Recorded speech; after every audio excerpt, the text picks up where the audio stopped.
하나님 말씀 시편 119편 65절에서 72절까지 보겠습니다. 65절에서 72절까지입니다. 같이 읽겠습니다. 여호와여, 주의 말씀대로 주의 종을 선대하셨나이다. 내가 주의 계명들을 믿었사오니 좋은 명철과 지식을 내게 가르치소서. 고난 당하기 전에는 내가 그릇 행하였더니 이제는 주의 말씀을 지키나이다. 주는 선하사 선을 행하시오니 주의 율례들로 나를 가르치소서. 교만한 자들이 거짓을 지어 나를 치려하였사오나 나는 전심으로 주의 법도들을 지키리이다.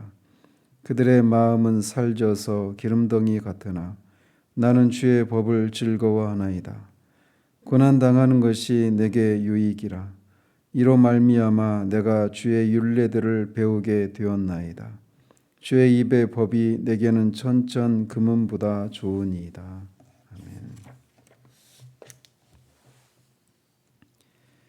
아멘. 오늘은 9번째 연에 해당이 되는데, 여기서는 시인이 고난을 통해 깨닫게 된 주의 말씀을 끝까지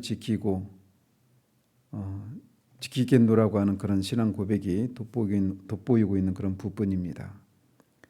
특히 시인이 여기서 고난 가운데 얻게 된 주의 말씀에 대한 깨달음과 확신이 그 어떤 것보다 뒤에 보이겠지만 천천 금은보다 더 가치 있고 소중하다라고 그렇게 고백하고 있는 내용이 주목되는 그런 부분이라고 할 수 있습니다. 여호와여, 주의 말씀대로 주의 종을 선대하셨나이다. 이것은 시인이 하나님의 인자하심을 체험하고 언약에 신실하신 주님을 찬양하고 있는 그런 부분입니다. 한번 말씀하신 것은 반드시 지키시는 하나님은 그의 약속대로 그의 하나님의 기쁘신 뜻을 하나님을 기쁘시게 하기 위해 의의를 행하는 자와 주의 길에서 주를 기억하는 자를 반드시 선대하시는 분이십니다. 그렇기 때문에 우리도 어제나 오늘이나 영원토록 변함없으신 주님을 의지하고 그의 말씀에 따라서 살고 또 간구해야 할 것입니다. 내가 주의 계명들을 믿었사오니 좋은 명철과 지식을 내게 가르치소서. 여기서 명철에 해당되는 히브리어 단어가 타함이라고 하는 단어인데, 이건 원래 맛을 분별해내는 미각을 가리킬 때 사용되었던 말입니다. 그런데 점차 이게 이제 어떤 사물이나 행위의 가치를 판단하는 그런 분별력이나 이해력, 즉 옳고 그름을 판단하는 것을 가리키는 말로 사용이 되었습니다. 또 지식에 해당되는 히브리어 단어가 또 다트라고 하는 단어인데, 이것은 알다, 이해하다라는 뜻의 야다라고 하는 단어에서 파생된 단어입니다. 그래서 어떤 사실에 대한 명확한 인식, 즉 통찰력을 의미합니다. 이처럼 시인은 자신을 둘러싸고 벌어지고 있는 그런 상황과 그 보이는 상황 이면에 담긴 하나님의 뜻을 올바로 판단하고 교훈을 얻을 수 있도록 통찰력과 분별력을 갖게 해달라고 간구하고 있는 겁니다.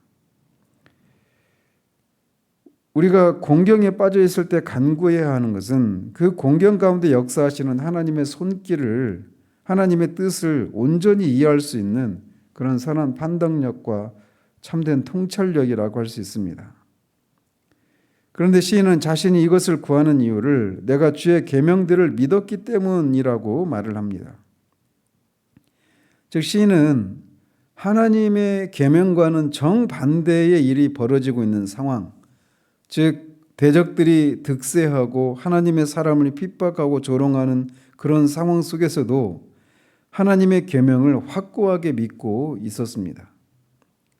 그렇게 그 계명과 믿음의 근거에서 옳고 그름을 판단하고 하나님의 뜻을 온전히 이해할 수 있는 참된 통찰력을 가르쳐달라고 간구할 수 있었던 것입니다. 이런 시인의 태도는 하박국에서도 그 하박국 선지자가 이 공의로운 하나님의 성품과 또 하나님과 언약을 맺은 언약 백성인 이스라엘 안에서 벌어지고 있는 그런 불의한 상황을 하나님이 왜 내버려 두시는지 이해할 수 없어서 성루에 올라가서 하나님의 뜻을 구한 것과 같은 그런 자세라고 할 수 있습니다. 그래서 시인은 자신을 둘러싸고 일어나고 있는 것들을 하나님의 말씀에 따라서 분별하고 그것들 속에 감추어진 지식을 알 수 있도록 통찰력을 구하고 있는 겁니다. 단순히 그냥 자신이 처한 곤고하고 억울한 상황을 해결해 달라고 하는 그런 간구를 넘어서서 이런 것들이 왜 일어나는지, 이런 것들이 뭘 의미하는지, 이런 것들을 분별하고 통찰할 수 있는 이런 분별력과 통찰력을 구하고 있는 이런 신앙의 자세가 우리에게 요구된다고 할 수 있습니다. 하나님을 믿고 섬기는 신앙이라고 하는 것은 그저 하나님으로부터 얼마나 많은 어려움 가운데서 얼마나 많은 도움을 받아냈는지에 대한 그런 무용담을 늘어놓는 것이 전부가 아닙니다.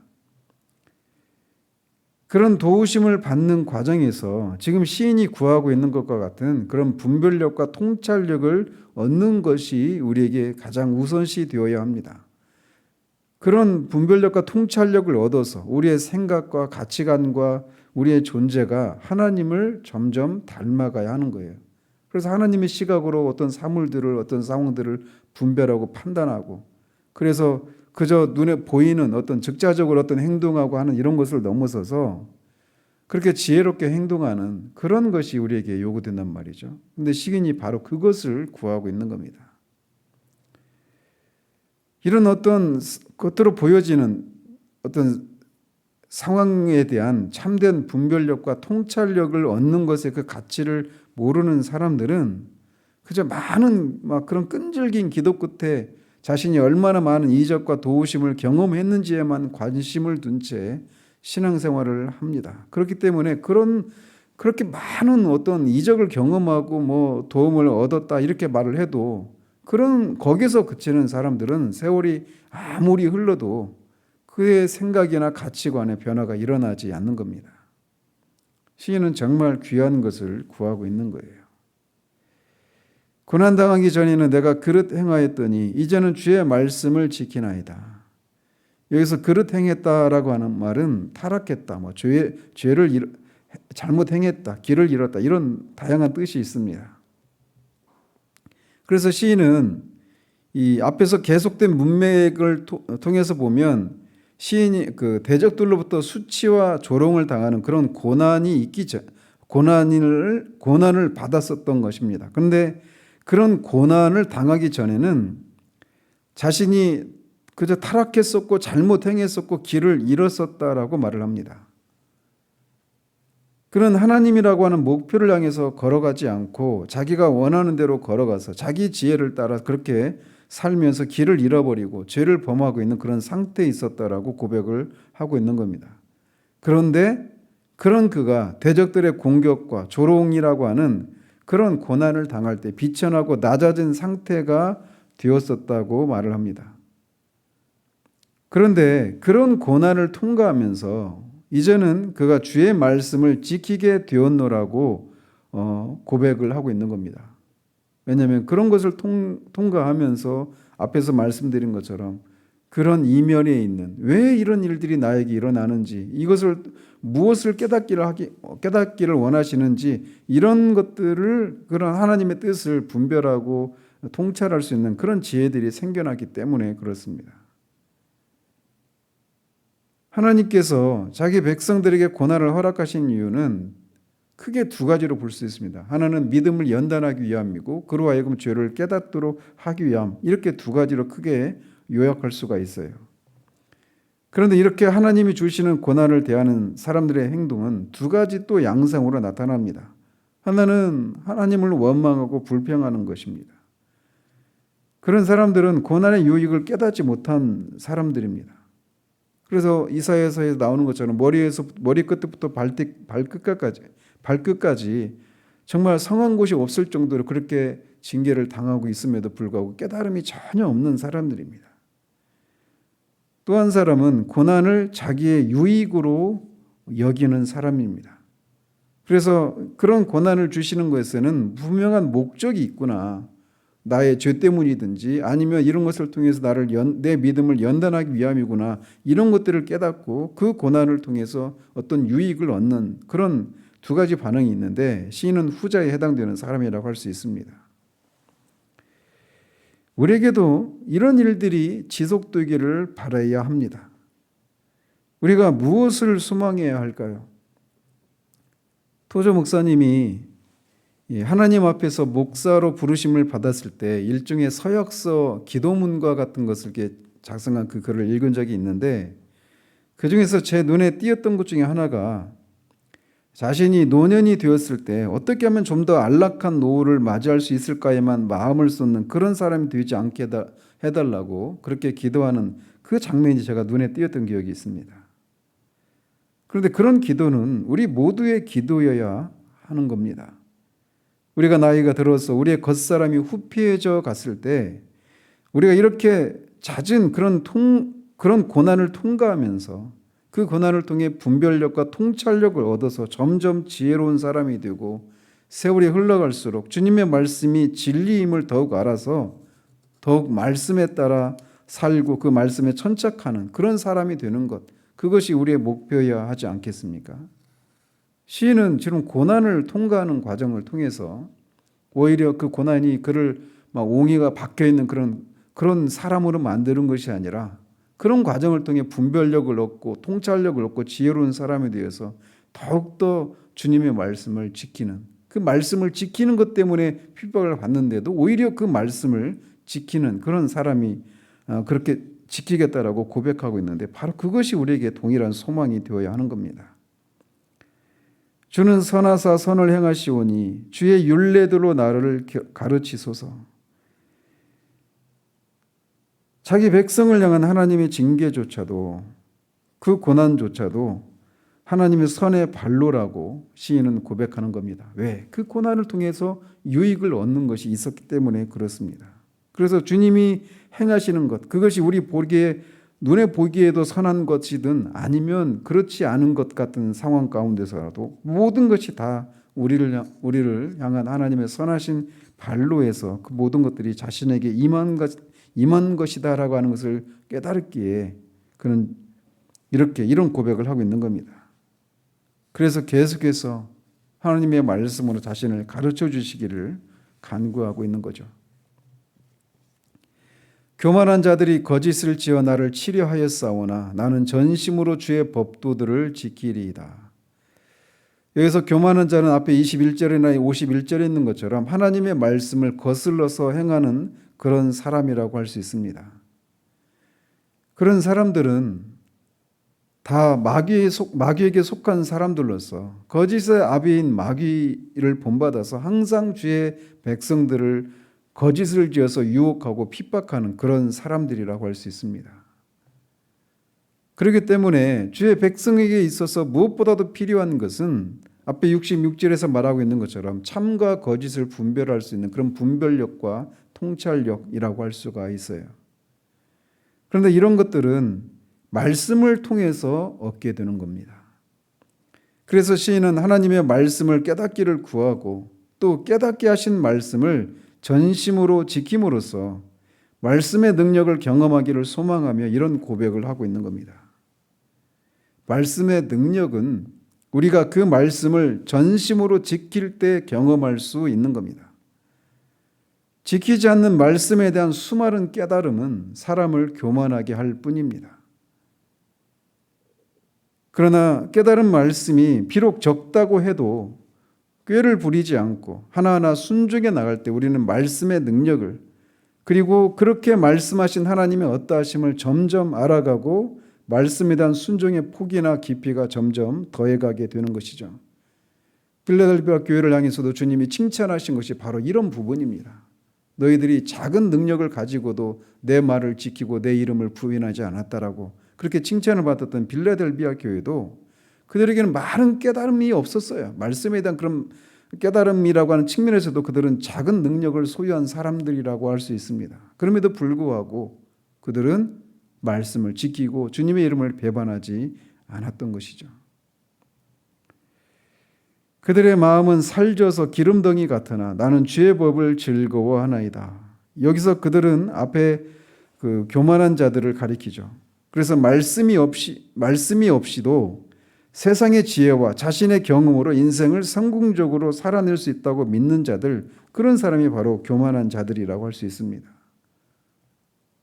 그들의 마음은 살쪄서 기름덩이 같다라고 말하는데, 그런 사람들의 마음은 지방으로 뒤덮여 있는 것처럼 둔해지거나 무감각해져서 하나님의 말씀에 전혀 반응을 보일 수 없는 그런 상태와 같다라고 그렇게 시인이 말을 하고 있습니다. 그래서 이런 사람들은 하나님의 말씀에 전혀 반응을 보이지 못하지만 시인은 하나님의 말씀을 즐거워한다라고 고백합니다. 즉 시인은 하나님의 말씀 속에 담긴 하나님의 뜻을 이해하고 그것의 영적인 풍미를 즐기고 맛을 즐길 수 있기에 그 말씀을 즐거워해서 하나님의 말씀에 반응하고 순종하는 삶을 살아간다고 고백하고 있는 겁니다. 이것이 거듭난 자와 거듭나지 않은 자의 결정적인 차이입니다. 거듭나지 않은 자는 하나님의 말씀에 담긴 영적인 풍미를 즐길 수 있는 영적인 자각이나 감각이 없는 사람들입니다. 그래서 그들에게 하나님의 말씀은 재미도 없고 답답하고 어리석고 인간의 삶을 옥죄는 그런 것에 불과하다라고 생각하고 그런 것들이 다 어리석게 보이는 것입니다. 그러나 성령의 역사하심을 통해서 영적인 감각을 가지게 된 성도들은 하나님의 영광과 그리스도의 그 탁월하심 이런 것들을 알고 즐길 수 있고 또 하나님의 말씀 속에 담겨 있는 그 하나님의 말씀의 그 단맛을 즐길 수 있는 그런 감각을 가진 사람들입니다. 그리고 자주 그 맛을 즐기기 위해서 말씀을 찾고 깨닫기를 원하는 사람들이에요. 그래서 조나단 에드워즈가 신앙감정론에서 말하고 있는 것처럼 꿀을 한 번도 먹어보지 못한 사람들은 꿀에 대해서 어떤 정보를 가지고 있지만 그 꿀의 정말 그 참맛을 즐길 수 없는 것과 같다 이렇게 말을 하는데 바로 그런 것입니다. 영적인 감각이 있느냐 없느냐 이 차이가 하나님의 말씀에 그 담겨있는 그 풍미를 그 맛을 즐기는 것이 무엇인지를 모르기 때문에 시인과 같은 그런 모습을 보일 수가 없는 거예요. 그러나 정말 거듭난 사람들은 하나님의 말씀에 대해서 그런 것을 정말 그 말씀의 단맛을 즐길 수 있는 그런 사람들입니다. 그래서 시인은 교만한 자와 달리 자신은 하나님의 법을 즐거워한다고 말해서 그에게는 이런 영적인 감각이 생겨났음을 또 우리가 알 수가 있는 것이죠. 고난당한 것이 내게 유익이라 이로 말미암아 내가 주의 율례들을 배우게 되었나이다. 시인은 자신이 대적들의 그런 조롱과 비방을 인해서 당한 고난에 대해서 영적으로 이렇게 평가하고 있는 겁니다. 고난 자체가 절대로 그 자체는 즐거운 것이 아니고 다 고통스러운 것이죠. 그럼에도 불구하고 고난당한 것이 내게 유익이라라고 말을 합니다. 유익이다 이게 그 창세기 1장에 나오는 것처럼 하나님이 보시기에 좋았다라고 할 때 그 토부에 해당되는 단어입니다. 좋았다라는 겁니다. 선한 것이라고 말을 하고 있는 겁니다. 비록 대적들의 조롱과 모함으로 당한 그 고난은 그 자체로는 힘들고 괴로운 일이었지만 시인은 그 가운데서 자신에게 선한 일, 유익한 일을 발견했기 때문에 이렇게 고백을 하고 있는 겁니다. 그가 그런 고난을 통해 어떤 유익들을 얻었을까요? 앞에서 보면은 그것을 인해서 자신이 낮아지고 죄를 깨닫고 하나님을 향해 돌아서게 되는 그런 유익을 얻을 수 그런 유익도 얻었습니다. 그는 대적들의 핍박 때문에 자신을 돌아보고 하나님 앞에서 자신 안에 있는 죄를 깨닫게 되고 그로 말미암아서 하나님께로 향해서 그분의 말씀에 천착할 수 있게 된 그런 유익을 얻을 수 있었죠. 또 그 과정을 통해서 옳고 그름에 대한 분별력과 통찰력도 얻을 수 있었습니다. 그리고 무엇보다도 말씀의 능력을 말씀이 정말 진리고 옳다라고 하는 것을 오히려 그런 고난을 통과하면서 깨달았던 것입니다. 그렇기 때문에 시인은 고난당하는 것이 자신에게 유익이었다라고 고백할 수 있는 겁니다. 그런데 이런 유익이 없이 그저 내가 얼마나 주님을 믿는 것 때문에 고난을 많이 당했는지 아느냐, 얼마나 내가 힘든 신앙생활을 해왔는지 아느냐라고 하면서 그 고난 그 자체를 자랑하고 있는 것이 아니라고 하는 사실을 우리가 기억해야 됩니다. 어떤 통찰력과 분별력이 없는 고난당함은 아무런 의미가 없고 오히려 그가 정말 미련하다라고 하는 것을 말해줄 뿐입니다. 시인은 그런 고난을 통해서 이런 다양한 유익들을 얻었기 때문에 고난당한 것이 자신에게 유익하다 이렇게 고백을 하고 있는 것입니다. 주의 입의 법이 내게는 천천금은보다 좋으니이다. 이렇게 시인은 고난당하는 것을 통해서 얻게 된 그런 유익이 자신에게 너무나 많기 때문에 주님의 말씀이 천천금은보다 좋다라고 고백을 하고 있는 겁니다.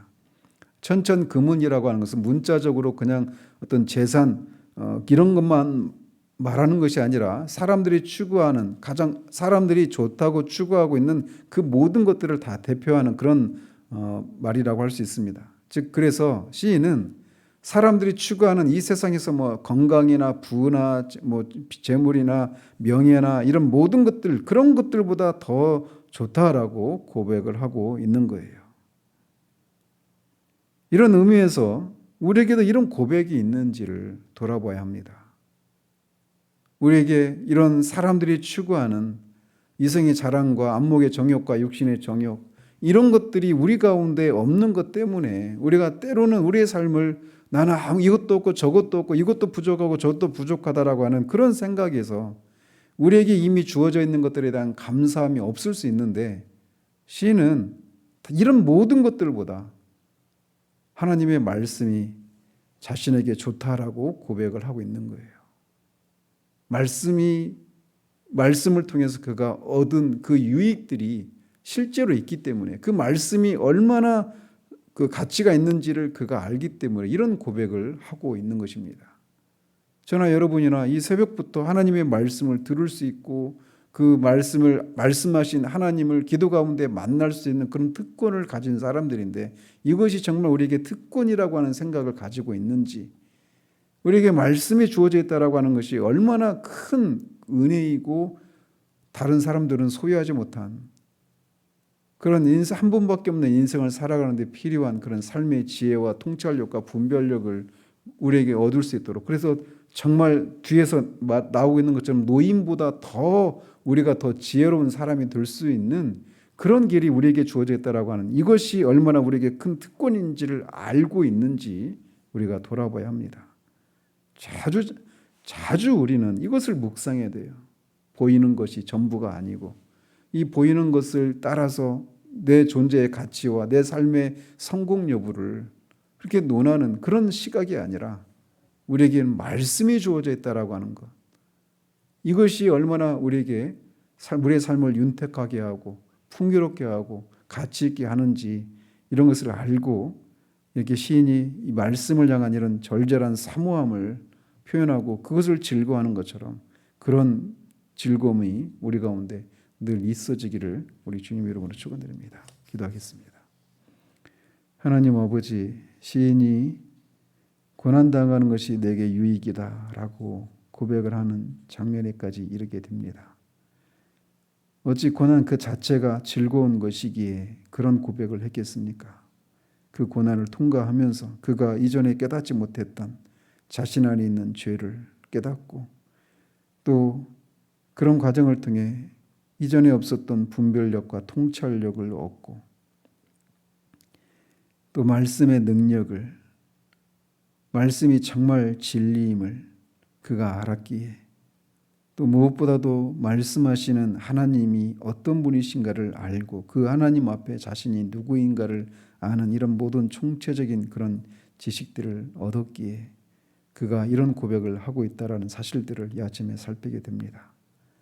하나님, 그렇기에 그는 천천금은보다 말씀이 더 좋다라고 고백을 하고 있는 것을 봅니다.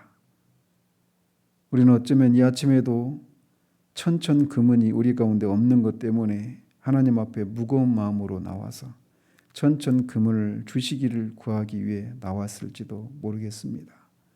그러나 하나님, 이미 우리에게 천천금은보다 더 좋은 말씀이 우리에게 주어져 있다는 사실들을 우리가 알고 그것이 우리에게 주는 그 유익을 인하여서 정말 말씀을 가지고 있는 소유하고 있는 그 말씀을 늘 깨닫고 가까이 할 수 있는 그런 특권이 우리에게 주어져 있는 것을 인하여서 우리의 삶을 우리의 현실을 바르게 분별하고 통찰할 수 있는 그런 우리들 되기를 소원합니다.